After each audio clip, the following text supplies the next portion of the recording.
गजाननं भूतगणाधिसेवितं कपित्थजम्बूफलचारभक्षणम् उमाशुतं शोकविनाशकारकं नमामि विघ्नेश्वरपादपङ्कजं। गुरुर्ब्रह्मा गुरुर्विष्णु गुरुदेव महेश्वर गुरु साक्षात् परब्रह्म तस्मै श्री गुरुवे नमः। तस्मै श्री गुरुवे नमः। या कुन्देन्दु तुषारहार धवला या शुभ्रवस्त्रावृता या वीणा वरदण्डमण्डितकरा या श्वेत पद्मासना या ब्रह्माच्युतशङ्कर पवित्रभिर्देवैः सदा वन्दिता। सा मां पातु सरस्वती भगवती निःशेषजाड्यापः निःशेषजाड्यापः। हरिः हरिः ओम्। श्रीमन्नारायण नारायण हरि हरि ओम्। हे श्रीमन्नारायण श्रीमन्नारायण नारायण हरि हरि ओम्। श्रीमन्नारायण नारायण हरि हरि ओम्। हे श्रीमन्नारायण नारायण हरि हरि ओम्। श्रीमन्नारायण नारायण हरि हरि ओम्। हे श्रीमन्नारायण नारायण हरि हरि ओम्। ओम नमो भगवते वासुदेवाय। मेरे मित्रों, कल मैंने कथा बताई थी कि याति राजा ने देवयानी के साथ काम भरा जीवन जी रहे थे, तो शुक्राचार्य ने श्राप दे दिया था कि जा तो बुढ़ापा को प्राप्त हो जा। तब उन्होंने कहा कि इसमें तुम्हारी लड़की की अवदशा होगी। तब उनको पछतावा हुआ। तब इन्होंने कहा शुक्राचार्य ने तुझे कोई अपनी जवानी दे देगा तो तू उसके जवानी को भोग सकता है। तब देवयानी को लेकर के अपने राज्य में आए और वहाँ पर अपने बड़े लड़के से कहा कि हे बेटा, यदु से पूछा कि अपनी जवानी दे दे, उसने कहा नहीं। तब दूसरे लड़के से कहा, उसने भी बोला नहीं। तब तीसरे लड़के पुरुष से कहा कि बेटा तू मुझे अपनी जवानी दे, भी अभी हमारा विषय वासना से मन नहीं भरा है और हम शुक्राचार्य जी से कहने से वृद्धावस्था को प्राप्त कर लिए। तब पुरु ने अपनी जवानी उनको दे दिया। तो वो जो है राजा विषय भोगना शुरू कर, लेकिन तृप्ति नहीं मिली।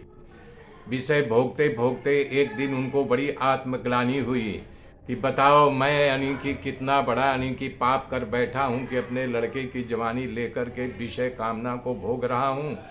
जैसे जैसे मैं विषय भोग रहा हूँ वैसे वैसे और हमारी विषय कामना बढ़ती जा रही है, तो तृप्ति नहीं मिली है। एक दिन उनको अपने धर्म मर्यादा का ज्ञान आ गया, तो उन्होंने अपने पत्नी देवयानी से कहा कि हे प्रिय, विषयों को भोगने से कभी वासना शांत नहीं होती है बल्कि बढ़ती जाती है। जैसे आग जल रही है, अगर उसमें घी डाल दो तो आग का भगभा और बढ़ जाता है। इसी प्रकार से विषय वासना भोगने से शांत नहीं होते हैं, उससे विराम लेने से विषय भोग की शांति मिलती है। तो बता रहे हैं तृष्णा मानव के दुखों का कारण है, उसका त्याग करना बड़ा कठिन है। लेकिन शरीर वृद्ध हो जाने से तृष्णा कभी वृद्धि नहीं होती है, वो तो अंदर वो काम भावना बना ही रहता है। तो ऐसा कल्याण चाहिए तो विषय वासना का त्याग कर दे। हे देवी, मैं ज्यादा क्या कहूँ। बता रहे हैं कि सगी माता, पुत्री और बहन, इन तीनों के साथ भी एकांत में एक बिस्तर पे या सड़के न बैठना चाहिए न सोना चाहिए, क्योंकि इंद्रियां बड़ी बलवान होती हैं। बड़े बड़े ज्ञानी पुरुषों को भी विचलित कर देती है। तो इसलिए कभी भी न तो एकांत में बैठनी चाहिए, अपनी माता हो, पुत्री हो, बहन हो, सड़कर न बैठना चाहिए और न एकांत में इनसे वार्तालाप ही करना चाहिए, क्योंकि इंद्रियों को विचलित कर देती है। हे देवयानी, इस विषयों का सेवन करते करते पूरा 1000 साल बीत गया है हम दोनों को, पर प्रतिदिन हमारी काम वासना बढ़ती ही जा रही है। विषयों से शांति नहीं मिल रही है। सुखदेव जी कर रहे हैं, इस प्रकार राजा को ज्ञान हुआ, तब उसने अपने पत्नी को भी उपदेश दिया, उसकी भी वासना को छुड़वाने का भरपूर प्रयास किया। तब पुरु की युवानी जो लिया था उसको लौटाया।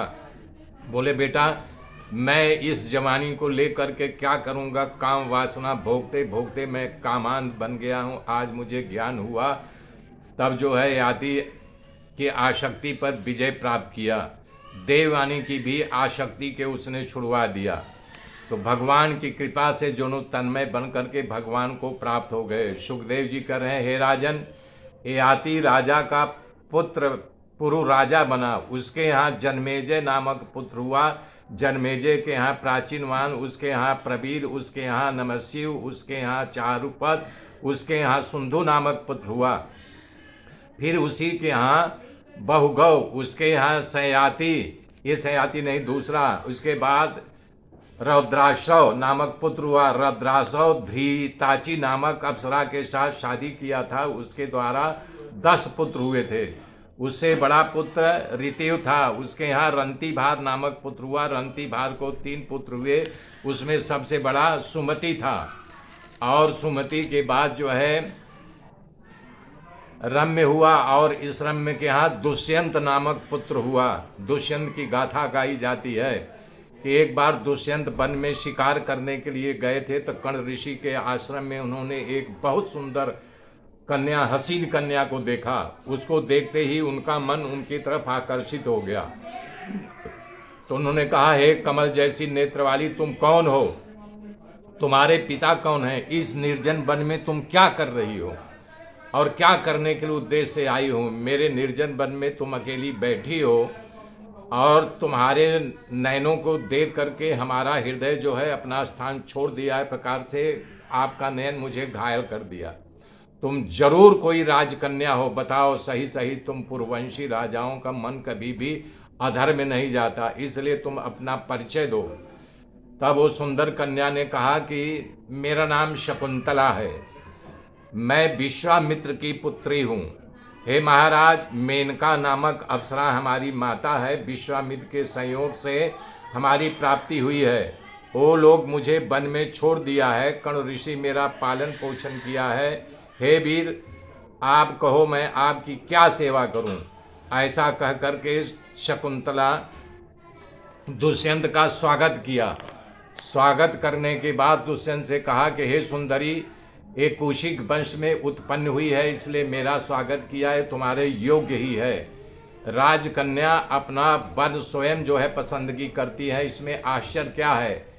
ऐसा करके दुष्यंत शकुंतला का हाथ मांगा, शकुंतला ने भी अपना हाथ उसको दे दिया। दोनों ने गंधर्व विवाह किया और एक रात के लिए वहां पर दुष्यंत रुक गए। महर्षि कण्व के आश्रम में रुक जाने के बाद वो सुबह चले गए।